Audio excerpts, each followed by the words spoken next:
నమో శ్రీనివాసాయ నమః. నమో వెంకటేశాయ నమః. అందరికీ నమస్కారం అండి. ప్రతిరోజు రాశి ఫలితాలు తెలుసుకోవడానికి ఇంకా మన ఛానల్ సబ్స్క్రైబ్ చేసుకోకపోతే ప్లీజ్ సబ్స్క్రైబ్ చేసుకోండి. లైక్ చేసి మీ పూర్తి సపోర్ట్ మన శ్రీనివాస ఛానల్ కి ఇవ్వండి.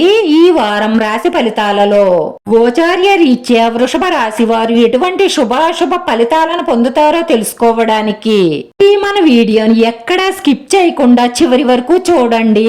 ఒక స్త్రీ మీతో పెద్ద శుభవార్త చెప్పబోతుంది. అది విని మీకు చాలా సంతోషం, ఆనందం కలుగుతుంది. మీరు ఊహించని ఒక స్త్రీ వల్ల ధనలాభం కలుగుతుంది.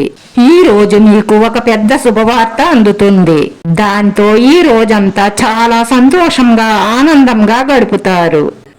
ఈ వారం రెండో భాగంలో ప్రభావవంతమైన వ్యక్తి సహాయంతో మీరు పూర్వీకుల ఆస్తికి సంబంధించిన వివాదాన్ని పరిష్కరించుకోగలుగుతారు. ప్రేమ సంబంధాలలో మీరు జాగ్రత్తగా ముందుకు సాగాలి. మీ ప్రేమ సంబంధాన్ని బలోపేతం చేసుకోవడానికి మీ ప్రేమ భాగస్వామి యొక్క భావాలను గౌరవించండి. మీ కష్ట సమయంలో మీ జీవిత భాగస్వామి మీకు తోడు నీడగా నిలుస్తారు. ఈ రోజు ఈ రాశి వారికి చాలా బాగున్నప్పటికీ కూడా ఈ సమయంలో మీ ప్రత్యర్థులు కూడా చాలా చురుకుగా ఉంటారు. వీరి పట్ల జాగ్రత్తగా ఉండండి. ఈ రోజు మీ రహస్య శత్రువులు మీరు చేసే వ్యాపారాన్ని, మీరు పెట్టిన బిజినెస్ ని వారు కూడా స్టార్ట్ చేస్తారు. మీకు అన్ని విధాలుగాను నష్టం కలిగించడానికి వాళ్ళు చాలా ప్రయత్నాలు చేస్తున్నారు కాబట్టి జాగ్రత్త. ఈ రాశి వారు మంచి స్నేహితులు, మీ సీనియర్ల సహాయంతో అన్ని సమస్యలను అధిగమించగలుగుతారు. మీరు మీ వ్యాపారం చేసే విధానంలో సమూలమైన మార్పులను తీసుకురావాల్సి ఉంటుంది. మీరు కొన్ని ముఖ్యమైన పనుల కారణంగా ఆఫీసులో ఎక్కువసేపు ఉండవలసి రావచ్చు.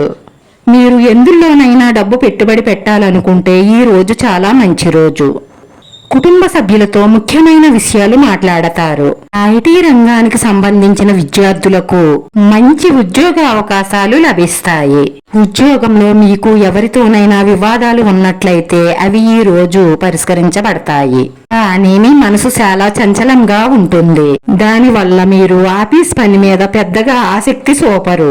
మీరు ఇతర రంగాలపై దృష్టి పెడతారు. ఈ సమయంలో మీ పనికి సంబంధించి మీ సీనియర్లతో సంభాషించే అవకాశాలున్నాయి. ఈ రోజు ఈ రాశి వారు ఏదైనా పెద్ద నష్టం లేదా ఇబ్బందులను నివారించడానికి మీరు ఎవరిని నమ్మకుండా ఉండడం మంచిది. ఉద్యోగాలు చేసే మహిళలు ఈ వారంలో ఇంటిని, ఉద్యోగాన్ని సమతుల్యం చేయడంలో కొన్ని ఇబ్బందులను ఎదుర్కొంటారు. మీ ఇంటికి సంబంధించి ప్రేమైన వ్యక్తి అనారోగ్య కారణంగా మీరు ఆందోళనను, ఇబ్బందులను ఎదుర్కొనే అవకాశాలున్నాయి. అయితే మీరు కార్యాలయంలో కూడా పని చెయ్యవలసి వస్తుంది. ఇన్ని సవాళ్ల మధ్య మీరు మీ ఆరోగ్యాన్ని జాగ్రత్తగా కాపాడుకోవాలి. లేదంటే మీ ఆరోగ్యం పాడయ్యే అవకాశాలుంటాయి. రాశివారు ఈ నెలలో దైవారాధన ఎక్కువగా చేయడం వల్ల మీ మనసులో ఉన్న మంచి సంకల్పాలన్నీ నెరవేరి మానసిక ప్రశాంతత లభిస్తుంది. రాశివారి అదృష్ట సంఖ్య 3. ఈ రాశి వారికి కలిసొచ్చే రంగు తెలుపు రంగు.